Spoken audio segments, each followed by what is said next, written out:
Hello. After you watch a YouTube video removing the motherboard cover, the inside should look similar to this.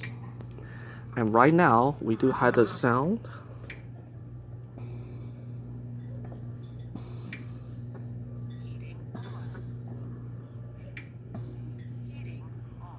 There's a little delay. And as you can see, the speaker connections is linked to here. So simply just take it out.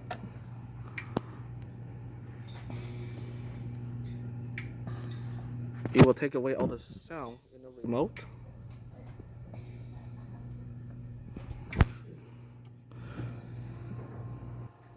As you can see, I can click on anything. It doesn't make any sound.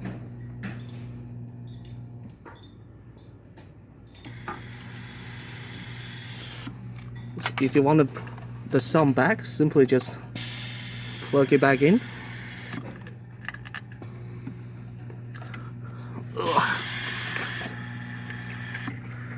Just put it back in.